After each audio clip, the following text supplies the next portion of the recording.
So I wanted to put a video out there for you guys who are what I consider to be my core audience. It means that those of you guys who will watch pretty much everything I put out, you've subscribed, you click that notification bell, and you really keep up on what's going on with the channel.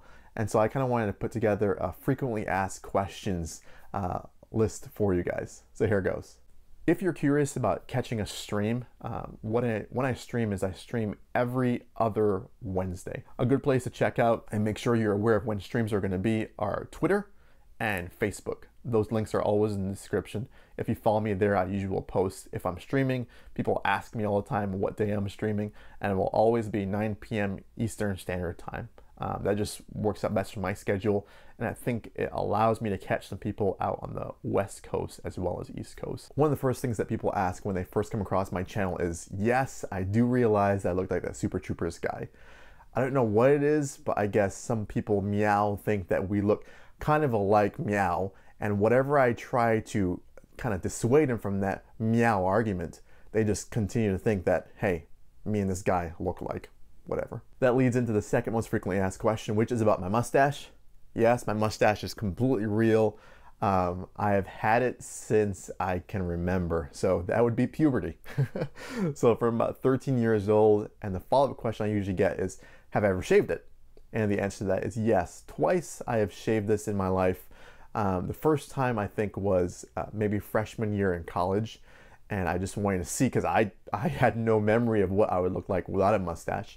And so yes, I decided to go ahead and shave it then. Looked kind of weird, so I grew it back pretty quickly. And then I met my girlfriend, and she was curious, like, I don't know what you would look like without a mustache. And so I shaved it, and she said, no, how about you just go back to keeping it? Have I ever kept a beard or thought about growing a beard? Not if I want to fly anywhere. It's something I make sure I keep fairly clean shaven, but the mustache stays. Another question I get a lot, and this is nothing against anyone, but usually I'll ask, can I meet up with you and hike, fill in the blank? And that'd be great. I just usually, like I always tell people, I'm pretty protective about my time out. I'm a family guy. I have 3 young kids, and so I try to limit, even though it seems like I'm out all the time, I try to limit exactly how many times I'm out in a given month. So I try to make sure I backpack or go camping at least once a month. It's kind of scheduled, and I schedule in advance. So it's nothing against anyone who asks me. And if I think about it and I think about who's in that area, I may invite someone to come along. But I usually have my schedule set out for the year pretty much in advance. Usually we meet, the Joshes and I and some other friends kind of meet and kind of plan out a tentative schedule. And that's how organized we are, or as I have to be. Because if I don't schedule it and get it on the calendar, then it kind of gets subsumed into kind of family stuff. And so if you ask me to go hiking somewhere or say, hey, we should meet up somewhere, and I don't necessarily respond and I'm all gung-ho about it, it's because sometimes I'm just busy with family life. Another big question I get is what I film and edit with. And the answer to that is what you're seeing right now is the iPhone 7. Let's see, yes, iPhone 7. I have to think because I've used the iPhone 6 before. This is the iPhone 7. Probably this coming fall, I'll update to whatever iPhone comes out. I like it because you realize it has optical video image stabilization, and it's hardware, it's not just software. So it does really well for hiking, as well as highly water resistant, and so I don't have to worry about it getting out in the rain. The hard part sometimes that this camera has is with really cold temperatures because it's a phone. Sometimes I've thought about upgrading, and I may at some point within the next few months. I've been talking to people who kind of know their cameras, upgrading for talking headshots like this, or for a camera that can take better pictures. And that may happen eventually. The channel is growing, and I'm always thankful for those of you guys who are watching because it allows me to buy additional camera gear, and I try to put and invest what you guys allow me to do back into the channel. And so things like this, just like this little microphone that I have, cameras and everything that will be coming down the line here soon. But right now I just use my phone. So anyone can start a YouTube channel. I always tell people that you're holding kind of a great supercomputer slash camera around your pocket and your jeans most of the time. So there's no reason why you can't go and start your own channel too. How do I get out so much to backpack? I think I already touched on that one just a little bit, but I schedule it in advance, and I have a wife who is awesome and allows me to schedule it in advance, and usually it's one trip a month. Some trips are longer than others, so my most typical trip, like a lot of you guys who work during the rest of the year, is a 3-day, 2-night trip. It's fairly common. That's not necessarily to accommodate just me. My schedule is flexible enough that I can take some time off personal days during the year. It's more to accommodate the Joshes, and so it usually overlaps with the weekend. But planning it in advance is the key thing for me. If I didn't plan in advance, I just wouldn't be able to do as much backpacking as you see on the channel. Another great question I get, am I sponsored by anyone? And the answer to that question is no. I have never been sponsored by anyone. Have I received a product that I review in exchange for a video review? Yeah, I've done that before. Mostly what I try to stick to is cottage vendors. And so maybe when I first started the channel, I kind of had to develop these kind of policies and procedures in my head as I kind of went on, because anyone who has a YouTube channel, as it grows, you get reached out by tons and tons of companies wanting to get visibility of their product on your channel constantly. I easily get a couple of emails a day about different types of product. Now, a lot of them I don't even respond to because it's not something I would want to use. It's not something I would consider or endorse. But when it's a cottage vendor, for example, like cottage vendors that I do have sent me stuff in the past are War Bonnet and Z-Packs. Now, I'm not endorsed by those companies. I haven't ever received any money from anyone to promote anything on this channel, and I'm obligated to disclose that anyway. But I have received product from them before, and so that's kind of the extent of the relationship. A lot of times what I tell people is that I'm under no obligation to do a review of whatever product is sent, and I can say whatever I want. If you actually look in the description at the very bottom, it talks about how I trust. Your guys' trust in me is pretty important than anything that anyone can ever send me. And so I would rather have your trust in me recommending a product than to get something for free. That's just kind of how I am. Oh, of course, I didn't mention this. I'm also a Mountain House ambassador. You guys all know that. I always try to mention it every time you see a Mountain House meal or talk about Mountain House in advance, so you guys know I'm part of that ambassador program. A lot of what that is, it's kind of, I call in kind. So what I end up getting is meals from Mountain House for a lot of things that I do on social media, talking about it like right now in this video, letting you know that my favorite Mountain House meal is beef stroganoff. That's something that I can use the ambassador program for. And so it's actually been very beneficial to the channel in terms of when I go out on trips. I use pretty much exclusively those meals because not only do I like them, but it keeps, it kind of makes my life easier when I'm out on the trail. How do I afford all the gear? That's a pretty common question I get too. The answer is it's partially because of you guys and having to, helping the channel grow so much. A lot of what you see and most of the things that I purchase myself is because of the ad that maybe you watched before this video.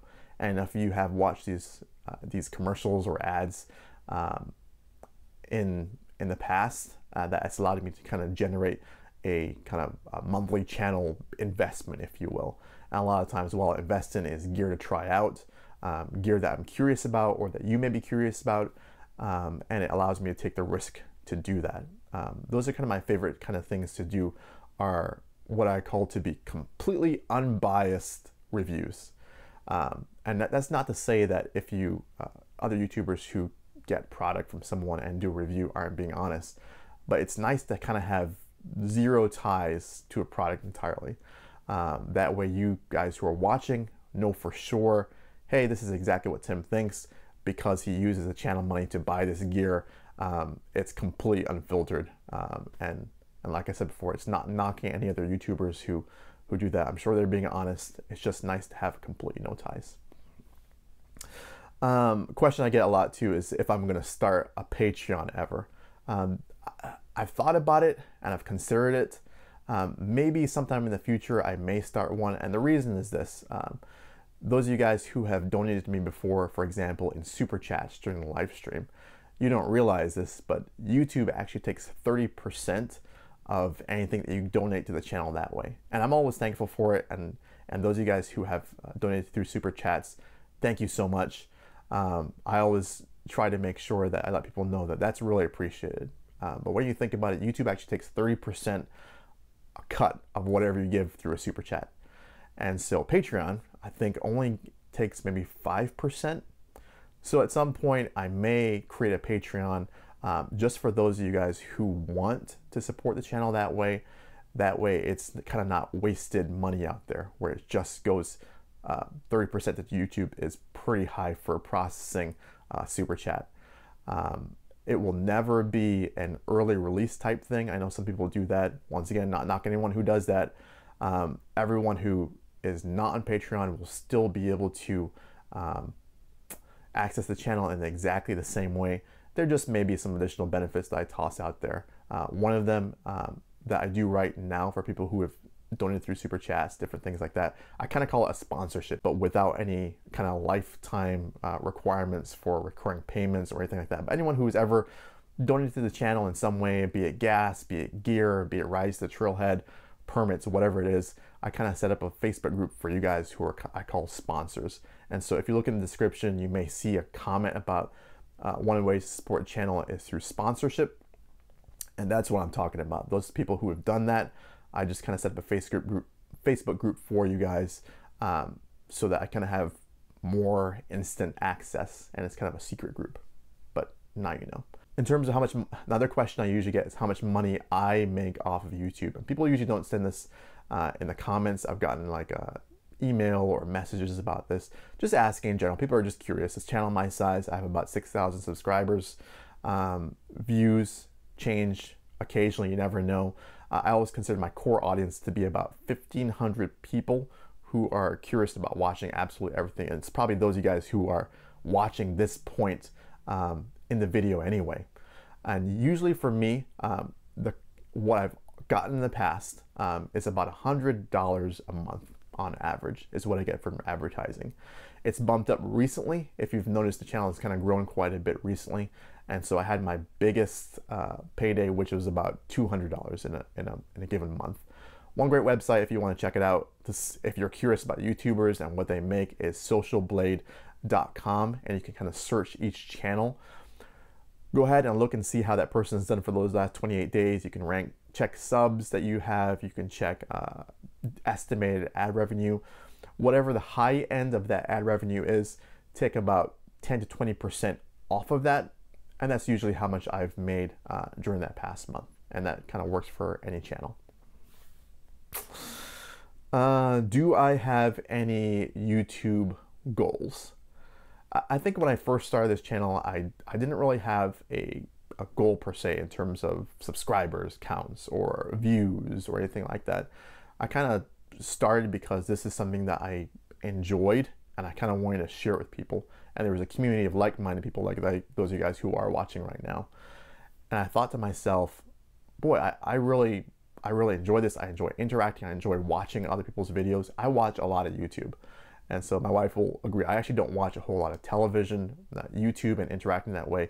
You notice, you probably will see my name on a bunch of channels that I'm watching, just because I do watch those videos. It's not something where I just skim along. If I comment, it means I've watched the entire video. I know exactly what you're talking about, what you're doing. Where was I? YouTube goals. And yeah, I think I would love to be in the same ballpark as people I look up to in terms of YouTube channels. I think about Homemade Wanderlust, I think about Darwin, I think about Shug. Those guys' size channels, if we're talking about size, I'd love to have a community that size. I think it will allow me to backpack even more. And I also think it would allow me to kind of get to know more people and to reach more people who are kind of getting into backpacking. I think one of the big reasons, talking about why I started my channel, is to show people that anyone can do this. Honestly, I feel like if I can backpack the places I do and hike the places I do, then absolutely anyone can. and I kind of want to encourage and inspire people to go out and do that as well. Plans for 2018. People always ask this question about kind of hikes I have planned for the future. I have coming up here soon probably a hike in Pennsylvania. It seems like I can't stay away from Pennsylvania recently. I'll go back to Pennsylvania, as well as I'm hoping to make a trip, and it's in the works. I just had to purchase plane tickets to Utah, and might have a meetup with a YouTuber out there. And so hike for, I think, 3 to 4 days is the plan. And so I'm really looking forward to that. In terms of that, I probably will be in Michigan, the Smokies as well.